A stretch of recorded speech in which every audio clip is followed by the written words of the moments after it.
At 3:10 in the morning on December 8, 2025, a little after 3, the Russian forward command post entered its watch shift ahead of the attack. The digital map had locked 47 T-90M tanks and their armored escort units in a ready state along a pre-shaped corridor, while 3 assault columns completed their deployment on screen with the objective of breaching the Ukrainian defensive line within 24 hours. Radar detected no major counteroffensive movement from the opposing side, and logistics reports confirmed the main fuel depot 40 kilometers from the front line remained operational with resupply maintaining standard tempo. In less than 9 hours, the entire operation would collapse, not because of Ukrainian firepower, but because of a variable considered a given. The Kupiansk to Svatove axis is a strategic corridor linking Russia's logistics network from Belgorod down to Luhansk. Ukraine held an extended defensive line at medium density, insufficient to launch a frontal counterattack, while Russia planned a large-scale mechanized offensive aimed at seizing 3 key strongpoints and opening the way for the next wave. Fuel was considered a stable factor. The main depot held 850,000 liters of diesel, located roughly 40 kilometers behind the line of contact, calculated to sustain the offensive tempo for 48 hours. The resupply system was designed linearly, entirely dependent on the main depot, and a single route passing through terrain choke points before reaching the front with no buffer rhythm. The reserve depot, positioned more than 65 kilometers away, had no rapid resupply route, and the assumption that the main depot would remain stable had never been tested under conditions of deliberate strike. Ukraine did not reinforce its defensive line, nor did it add armor, but 18 long-range UAVs had been deployed in advance, and the coordinates of the Russian fuel depot were precisely fixed through satellite imagery. Ukraine's plan did not target the assault spearhead, but struck directly at the source of mobility. The 3 Russian mechanized columns continued advancing after breaching the line, encountering only light resistance in the opening phase. The forward radar screen showed a clear sky. Several low-altitude flight signatures appeared at distance, but were ignored due to system configuration prioritizing protection of the assault spearhead, as the command post focused on tracking tanks rather than monitoring signals behind the line. 40 kilometers from the front, Ukraine activated the fuel depot target package. 18 long-range UAVs flew low along terrain corridors, approaching at a calculated tempo, and the Panzer radar display lit up as tracks appeared simultaneously within the detection zone, although the system was configured to prioritize high-altitude targets and the northern sector the exact direction of the advancing spearhead. Panzer fired on 4 nearest targets under automatic algorithm, and 4 UAVs fell. The remainder split vectors and plunged into storage tanks, pump stations, and pipeline lines, causing the depot to lose full operational capability after 90 minutes as the main pump station detonated in a chain reaction and pipeline lines ruptured across most junctions. Most capacity was destroyed or burned out. The forward command post received reports of the depot on fire but continued tracking the advancing tanks, and when the fuel depot status was updated to non-operational, the tanks at the front had already entered a phase of borrowed time operation. From early morning toward mid-morning, Russian tanks continued advancing and seized the first defensive strongpoint after several hours of fighting. The tempo was slower than planned due to muddy terrain and scattered resistance, forcing crews to burn more fuel to maintain mobility. When operational status was updated, fuel levels had dropped to roughly 40 to 50%, reflecting a prolonged consumption cycle throughout the opening phase. According to the plan, resupply for Phase 2 should have appeared at this point, but the fuel route remained empty. Near mid-morning, the logistics status on the system shifted to warning. The main refueling point was marked non-operational, while the reserve depot, located more than 65 kilometers away, could only be reached after several hours if the route remained open.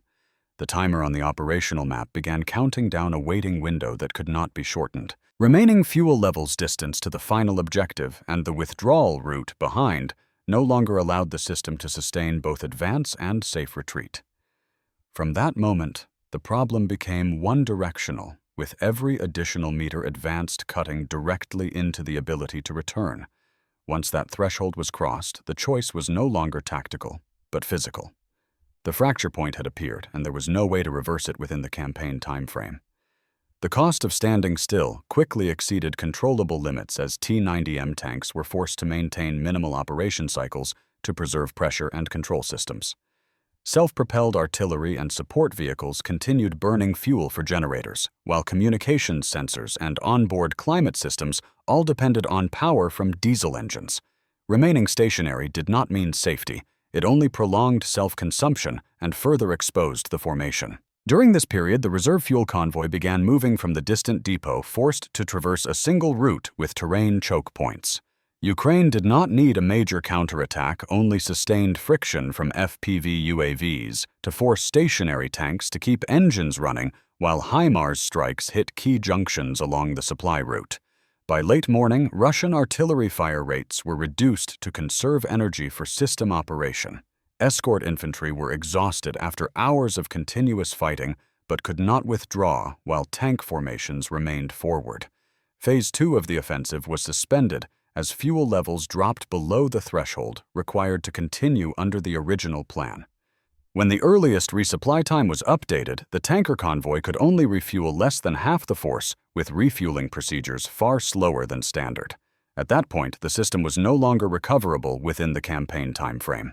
The clock had run out on any margin that could still be salvaged. From roughly 10 o'clock until early afternoon, the campaign slid fully into a state with no safe option left. The reserve tanker convoy arrived after 10:15, carrying fuel sufficient for only about 40% of the force. From that moment, the system no longer operated under the original offensive plan, but under its own physical limits. On the forward line, the spearhead still had a short distance to the final objective, while the withdrawal route behind was significantly longer. The remaining fuel did not allow both. Every effort to push further forward cut directly into the ability to return. Every minute of hesitation lowered the safety threshold. No new order was needed. The equation had already closed itself. Waiting was no longer a neutral state. With additional resupply measured in hours, the entire formation was forced to maintain minimal operation. Fuel continued to be drained simply to preserve pressure communications and basic mobility. Ukraine did not need a major counterattack. Pressure was maintained just enough through FPV and long-range fires to turn standing still into self-consumption. Withdrawal became the only state that still allowed the system to exist as a mobile force.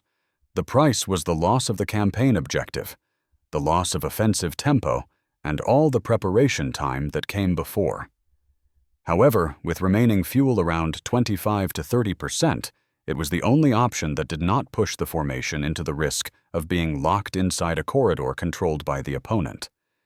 When comparing the remaining distance to the objective with the withdrawal route behind the arithmetic turned cold, fuel was sufficient for only one of the two movements. Advancing meant accepting the risk of being unable to return as pressure increased.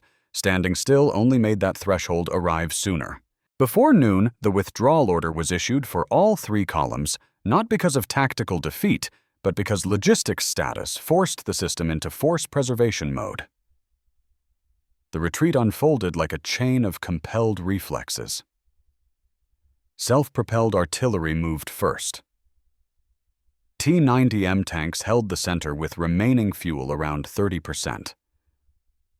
Armored vehicles and logistics followed behind. Not every vehicle made it back. 2 tanks and 5 armored vehicles ran out of fuel mid-route and had to be abandoned, creating unwanted stopping points. Those stopping points quickly became markers for Ukrainian FPV UAVs to shadow the withdrawing column, forcing Russia to halt tow and destroy equipment, trading additional time and fuel to avoid leaving trophies behind. Ukraine did not launch a major counterattack, only sustained fire just enough to turn withdrawal into a controlled escape. Near mid-afternoon, most Russian forces returned to their starting positions. They kept the main force, but it was no longer an assault spearhead, only a formation that had just escaped the final limit of fuel.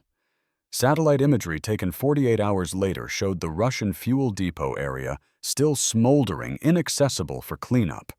Large storage tanks had completely collapsed, while the remaining ones were reduced to scorched shells. The main pumping station was torn apart, concrete foundations cracked, and distribution pipelines severed at critical junctions.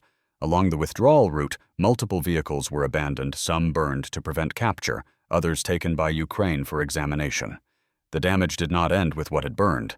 Russia lost rapid resupply capability across the entire operational area, forcing logistics cycles to be extended and reorganized from distance.